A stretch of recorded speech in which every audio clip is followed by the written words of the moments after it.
No. Hi everyone, and welcome to a special edition of the ITSM crowd. Today I'm joined by two of my colleagues, Kat Turner and Kirsty Unila, and we're going to have a chat about the training survey that we did at the end of 2019 and early 2020 here at ITSM Zone.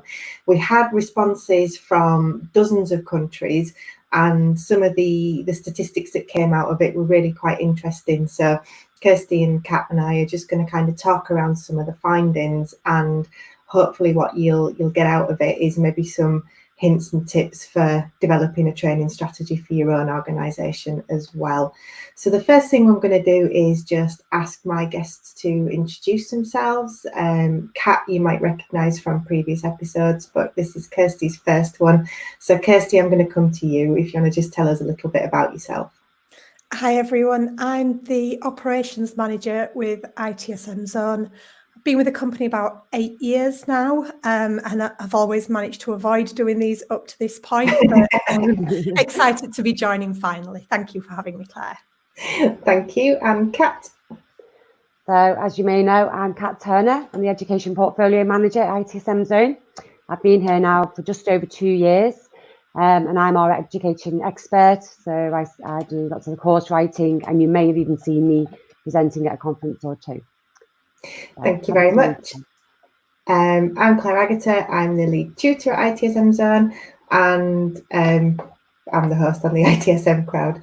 So what we've done is we've gone through the training survey and we've pulled out some of the statistics that we thought were the most interesting and maybe the most relevant for people who are developing their own training strategy for 2020. So this was the first one that we thought was actually really positive, which was that 68% of the organisations who responded have got a formal strategy for training in place. Now, Kirsty, you work with a lot of large corporates as part of your role.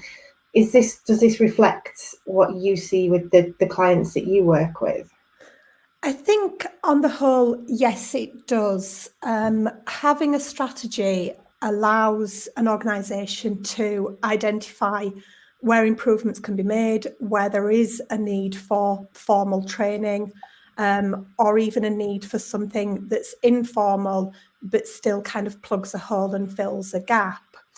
Formalising it means that nothing's going to be missed, and that employees within departments or even across the whole organisation can have similar training or similar access to training so that everybody's working together for the same outcomes.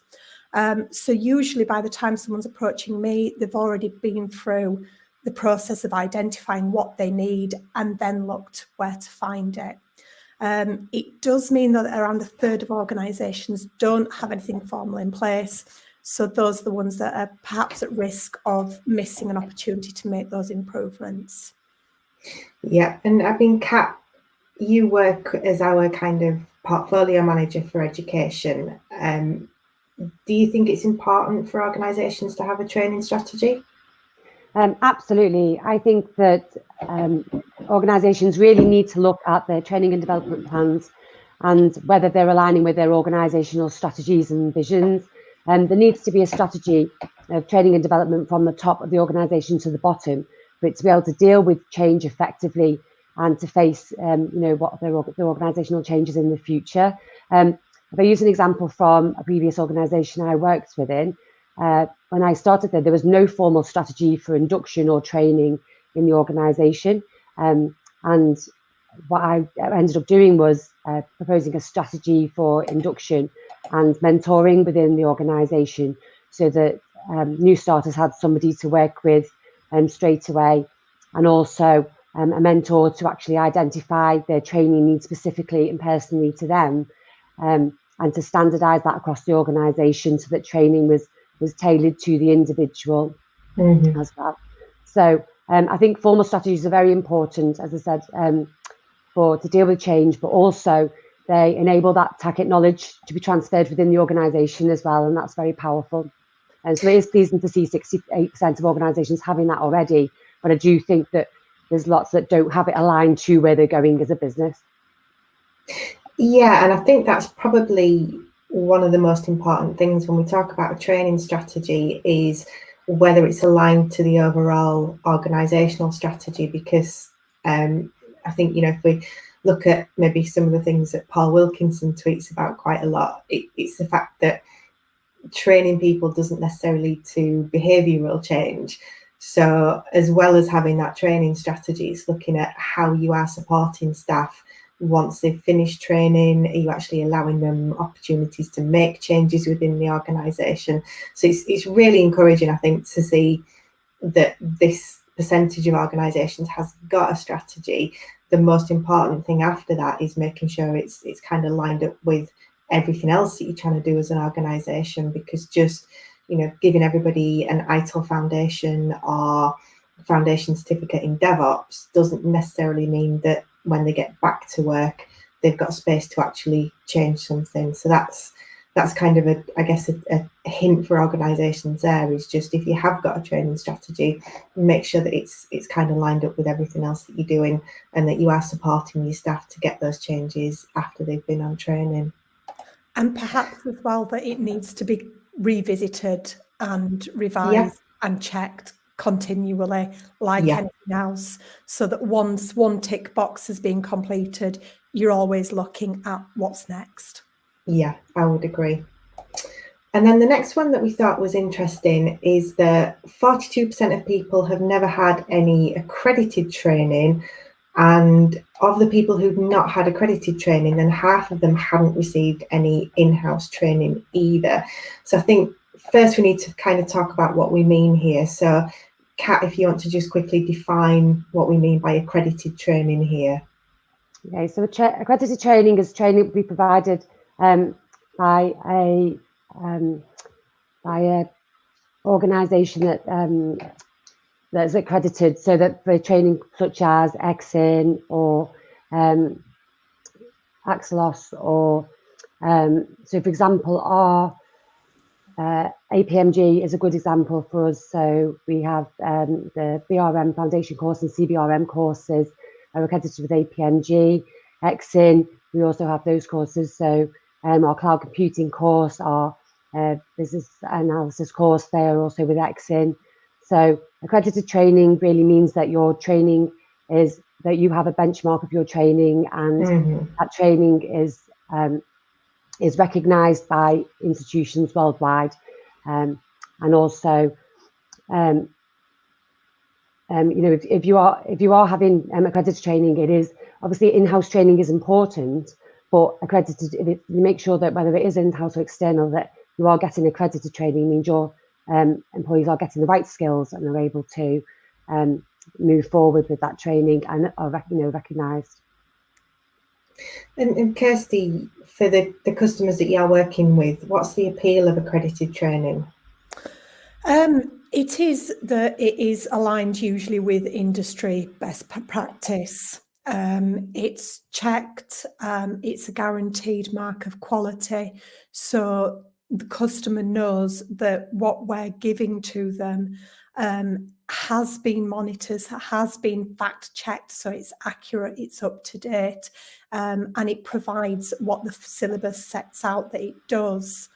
So I think that's why people will go for that. And for the employees or the individuals themselves as well, it's a really valuable thing, because most accredited trainings can lead to a certification at the end of it. That's something that goes on their CV that they can take forward with them, which then kind of feeds into a slightly bigger picture where the employees that you have, if you are investing in them and you're providing with opportunities to do things like this, usually they're the happier staff. They're the ones that are more engaged with what you're trying to achieve. They're the ones that will stay with you, that will mentor people that are coming into the business, and those are the ones that will drive your change and growth over time as well. Yeah, I think there's something that's been flying around on social media for quite a while that says, what happens if I train my staff and they leave? And then the answer to that is, what happens if you don't train them and they stay? So I think this figure concerned me a little bit, because it would seem that there's quite a lot of people who just aren't getting any training, full stop. They're not getting anything accredited, but they're not getting anything within the organisation as well. So I guess, Kirsty, can you give people any tips to build a business case for some investment in development? There's so many anecdotal things out there, as you mentioned, what happens if staff stay. But we're working in times of vast change. The business has got to change. And if all that you're offering your staff is the same old, and it is the same induction and the same training that you were giving them back in 2005, then nothing within your business is going to change. So by going out and looking at industry best practice, looking at new methodologies, looking at new approaches, looking at agile, lean ways of working and what they can do for your business and your team, that's going to make change. That means that your business can change. That'll make it more profitable, or your reputation will remain. Your customers will be happy. You're not going to get that by staying still when everything else is changing around you. Yeah, I would agree with that. Can I add to that as well? Yeah. Deloitte stated recently, according to the recent World Economic Forum, that more than half of all employees will require significant reskilling and upskilling within 3 years. So it is absolutely, crucial really that people are looking at training and getting accredited training for them to succeed as a business, and to make sure that their employees are happy as well and supported. Yeah, and I think there's no shortage of data coming out of certainly the UK government, and I've got no doubt it's global, about the digital skills gap, particularly, and the fact that as jobs are evolving, people don't necessarily have the skills. And if you compare the cost of training somebody to the cost of recruiting, suddenly, that investment in a course looks like quite a reasonable return, I think. Another stat then that appealed to me, certainly as online training is very close to my heart, is that e-learning is the choice of 34% of organisations for accredited training. Bearing in mind, we were surveying people who've had interaction with ITSM Zone as well as through social media. That might be slightly skewed, but it's interesting to see a global picture, because when we started ITSM Zone, which is back in 2007, the e-learning market was quite limited. The quality of e-learning was certainly very poor. And what we found at the time was the majority of our business was coming from the USA. And talking to customers at the time, quite a lot of the drivers that we found for that were the fact that because the USA is geographically so large, people were struggling to get to classroom training. They were travelling for sort of 2-3 days to find the classroom course that they needed. Now, that trend has changed hugely in the last decade, and now we see almost as much business coming from the UK and Europe as we do from the USA. So certainly the uptake of e-learning has become much more global. I guess, Kat, you wrote a paper recently about the changes in e-learning and some of the best practices for e-learning. Maybe you can kind of share some of the best practices that are making e-learning that bit more effective. Okay, yeah, happy to do that. I think that really e-learning fits with the way that people are seeing training and learning within the workplace should be more focused on, a personal approach and a learner-centric approach to fit in with their lifestyle and their schedule that they've got, more than a one-size-fits-all. Within that,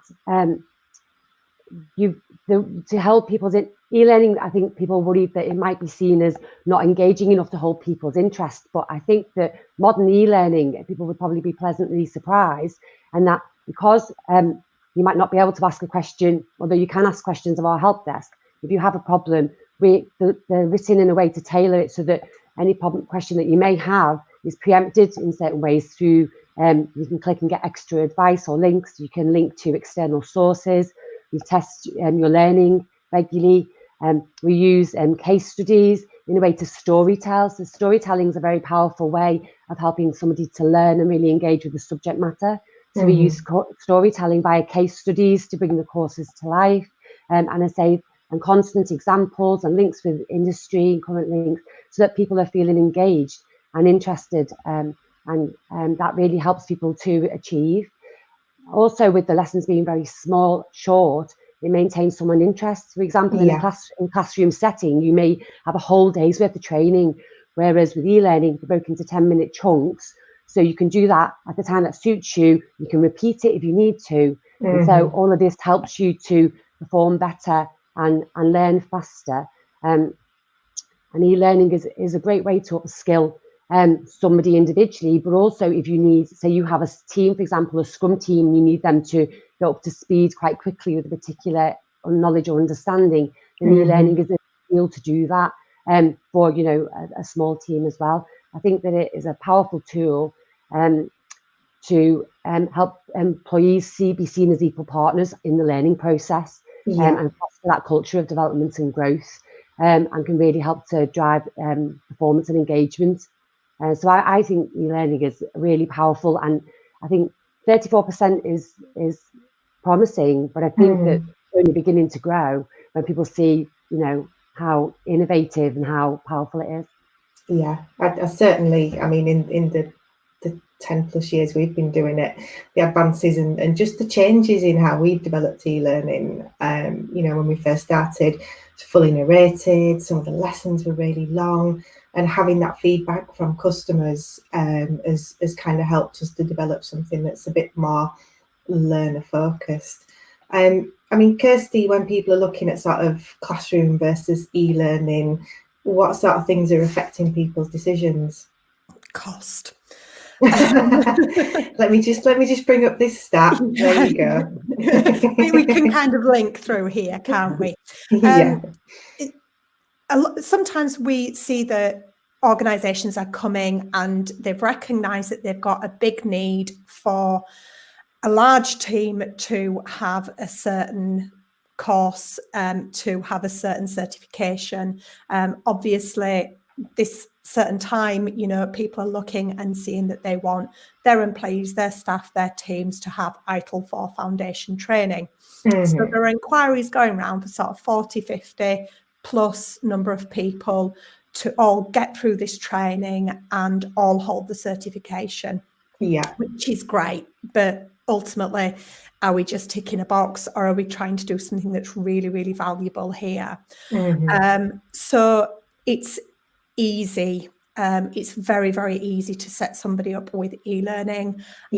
Staff can do it in and around their working day. If they're help desk and it's a particularly quiet time, they can pick it up for 5 minutes and put it back down when they're needed back focusing on their day job. They could take an extra 15, 20 minutes to do it on jobs. So cost is the main driver, because e-learning is cheaper to buy and has less associated costs with it. There's no travel, accommodation expenses, and there's no backfilling your staff either if you've got the rest of the team away. But also just how easy it is to fit it in and not have people out. You know, we work for an e-learning company. We could bang on about the virtue of e-learning all day long. But I think the real power is in the learning. When you're in a classroom, your aim is to get through the material and get to the exam on the end of the third day. If you've got somebody with 10 years of experience, they could probably knock it through in a couple of hours. If you've got a new starter, they might need a lot longer to make sure they're understanding concepts, that they know that they've grasped this before they move on to the next thing. And again, there's real power in e-learning being able to do that. Popular for cost, flexibility, and the fact that it really can upskill people. Yeah, and I think there's the frustration for me in cost being the driver is it's not then outcome focused, because, you know, there are people who really benefit from the classroom environment. There's people who love e-learning. There's people who just want to take a book and go read the book and get ready for their exam themselves. But I think what frustrates me particularly is when we do the customer satisfaction survey and you have somebody who puts a comment at the end who says, I hate e-learning, but my employer wouldn't pay for me to go on a classroom course. And that's, that's a waste of training budget, because if all you're looking at is the cost, you're not looking at the results and you're not looking at the benefits. And I think it's making sure that you apply the right learning channels for the right people. We see a lot of virtual teams taking e-learning so that they can study together. That works really, really well. If you've got a team of 10 people in one particular city, maybe a classroom course would be nice for them to go and sort of thrash through some things together. But I think from a kind of a human resources perspective, learning and development, you need to be looking at so many other factors than just the cost, and trying somehow to measure the impact of the money that's being spent on training. Otherwise, it really doesn't matter if it's e-learning or classroom. If you're sending people who don't want to learn on courses that they don't want to be on, you literally are ticking a box. And I think that's something that I guess it's interesting when you compare this to the number of organisations who've got a training strategy. It might be good to dig into some of those strategies and see just what's included. Perhaps next year. Yeah. So another one that I thought was interesting. So we asked people about which types of training they felt were going to be most beneficial, because there were quite a lot of people getting in-house training. But the majority of the respondents thought that taking some kind of accredited vocational training course would give the most benefit to their organisation. Kat, do you think it's the fact that there's a syllabus and source material that makes that kind of accredited training appeal to people? So you mean the in-house, say, 3-day, or the external training? Sorry. Yes, if you're looking at an accredited training course, that was what people said would be most beneficial. Do you think it's the fact that it follows a syllabus? And well, of course, I think it's the syllabus, and there's the fact that there's the wealth of knowledge that you can also access, say, online, and you've got a book and you've got resources, and you get the accreditation as well, and you get the certificate, and you're able to have that. So I think accredited training is popular because, and also it's the way to further your career. So if you're looking at particular skills, say, for example, again, Agile Scrum or Agile Project Management or becoming a business analyst, then there's certain skills that you have to have and certain skills that you're going to have to do that job. And providing that as a one-size-fits-all, as Kirsty already pointed out, doesn't always work for everyone depending on their level of skill and where they are. But I think it's probably, I would imagine that, if you have got a training strategy, you've got a budget to give that accredited training, but you need to think about the way you are doing that training and the way you're delivering it, because it may become stale or out of date or not particularly useful for the type of people you've got, or the staff that are doing the particular job. So I think that there is a danger of your accredited training doing it the same way, and also it can often be an expensive way to do it as well, with lots of overheads attached to it, with say staffing and traveling for that training as well. So I think that there's lots of things to think about with your accredited training and why you're doing it. But I do think that it is popular because people are wanting to get that certificate, wanting to get that qualification. Yeah. And Kirsty, is it getting more difficult as the training landscape gets more complicated? Because I think there's 4 or 5 entry-level DevOps courses I can think of. There's multiple Agile and Scrum certification schemes. There's lots of different service management training courses. Is it making it more difficult for organisations to identify where to put that budget? Potentially, yes. Obviously, with greater choice comes a greater problem in identifying where you're going to get the most value. And, you know, so many courses that do very similar things. So I think it's important that the organisations can find the course, the programme, the content that is going to most align with their business and their organisational goals. Looking at the fact that employees think that accredited training provides the most benefit, that's quite interesting, because 70% of the respondents said that that would provide the most benefit to the organisation. They felt actually there was less of them felt it would be of benefit to them personally. Well, that's interesting. So 55% felt that that would be the best for them personally, 70% best for the organisation. So I think what we're seeing there is that people are recognising that methodologies, frameworks, best practices are best for the organisation, that the people within that organisation obviously then need the skills to support what's trying to be achieved, and that they're all aligned and working towards the same goals. But actually, the one that benefits from this is the business. Yeah. So, yeah, do your research, find out which one best fits what you want before kind of committing budget, time and resource to it. Yeah, definitely. And then this last stat, I don't think would be a huge shock to anybody. So why are people doing training? It's organisational improvements, department performance, individual performance. But what I wanted to ask you, Kirsty, is, are you aware of any companies that are actually measuring this at the end of a training programme and saying, yes, we improved, or no, we didn't? It's a very difficult metric to put, isn't it?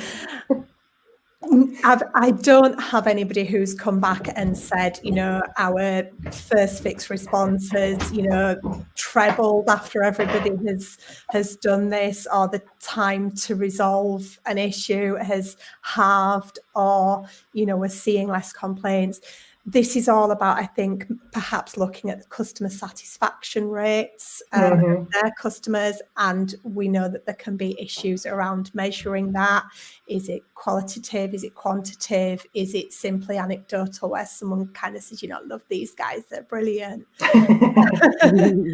Whatever we choose to measure it by. I did a piece of work, it's a couple of years ago now, with Jaguar Land Rover, where they had a wide scale BRMP training across all of their business relationship managers. And, you know, we got some fantastic feedback from that, saying that the staff felt more confident, that they were more aware of their role, of what they were supposed to be achieving and how that fitted to departmental and organisational strategy. So that's a really good kind of case study that was put together, if you want to look into that a little bit more. But it is all, you know, we found, there's no actual metrics behind it. Perhaps that's something I'll have to have a look at in the future and see if I can find a way of working that in. Thank you. So if you would like to read the full report, you can find it on the ITSM Zone blog. There is some really interesting data in there, and if you are looking at developing a training strategy, you might find there's some little facts in there that help you put that together. So thank you, Kirsty and Kat, for coming on and talking about that. The next ITSM crowd is actually next week, so we are into March. On the 4th of March at 9 a.m. GMT, we're joined by Michelle Major-Goldsmith and Simon Dorst, who are the lead architects for the Cyan Body of Knowledge refresh that's just taken place. So this was all top secret when we scheduled the ITSM crowd, but we can say now that Simon and Michelle are coming to talk about what's in the refresh, what's changed, how it's all been done, and kind of share some little bits of wisdom that haven't been released to the public yet. So hopefully you can join us for that one. Thank you very much, Kirsty and Kat, for being with us today. And I will see you all on the next episode of the ITSM crowd. Bye. Thank you. Bye.